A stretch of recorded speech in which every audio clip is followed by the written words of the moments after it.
हमारे समाज की दो बड़ी घेराबंदी है। एक त्योहार, दो शादी और धार्मिक कार्यक्रम, भागवत, हवन, कथा आदि। अब एक कहानी सुनो जो सोचने पर मजबूर कर देगी। कहानी किसान और ब्राह्मण। एक गांव में एक किसान था और एक ब्राह्मण। किसान दिन रात मेहनत करता था। उस साल उसकी फसल बहुत अच्छी हुई, अनाज से घर भर गया। ब्राह्मण ने देखा और सोचा, इस किसान की कमाई आधी कैसे की जाए। सीधे पैसा तो मांगा नहीं जा सकता था, तो धर्म का सहारा लिया गया। ब्राह्मण बोला, भागवत करा लो, भगवान ने बहुत दिया है और देगा। भागवत से कभी धन घटता नहीं। किसान भोला था, बात मान गया। दोनों के बेटे, किसान का बेटा और ब्राह्मण का बेटा, एक ही क्लास में पढ़ते थे। दोनों को अगली पढ़ाई, डिग्री, कॉलेज के लिए पैसे चाहिए थे। किसान का बेटा बोला, पापा एडमिशन के लिए पैसे चाहिए। किसान बोला, अभी भागवत करा रहा हूं, बाद में देखेंगे। ब्राह्मण का बेटा बोला, पापा मुझे भी कॉलेज में एडमिशन लेना है। ब्राह्मण बोला, बेटा चिंता मत कर, इंतजाम हो जाएगा। भागवत का सच। भागवत हुई, टेंट, पंडाल, भोजन, दक्षिणा। किसान ने कर्ज लेकर सब कराया। अब नतीजा देखो।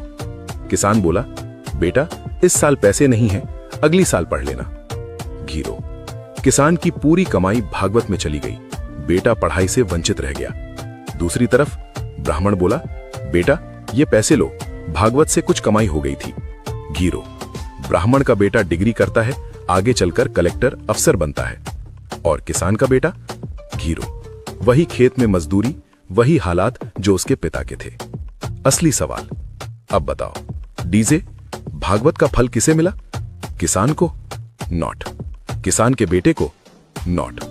ब्राह्मण को? करेक्ट। ब्राह्मण के बेटे को? करेक्ट। डीजे। किसान को क्या मिला? कर्ज, गरीबी, बेटे की बर्बाद पढ़ाई। डीजे। गांव के बाकी किसान जो भागवत सुनने आए, उनका भी समय बर्बाद, उनका भी पैसा बर्बाद। जरूरी बात, स्पष्ट शब्दों में। डीजे। ये किसी की आस्था पर हमला नहीं है, ये पाखंड से सावधान रहने की अपील है। ये ओबीसी समाज की जागरूकता के लिए है। डीजे। धर्म गरीब को नहीं, धर्म के नाम पर चलने वाला धंधा गरीब को और गरीब बनाता है। डीजे। अगर कर्ज लेना है तो बच्चों की पढ़ाई के लिए लो, भागवत और दिखावे के लिए नहीं। डीजे। अंतिम संदेश, जय भीम। सोचो, समझो, जागो। पाखंड से दूर रहो, शिक्षा को प्राथमिकता दो।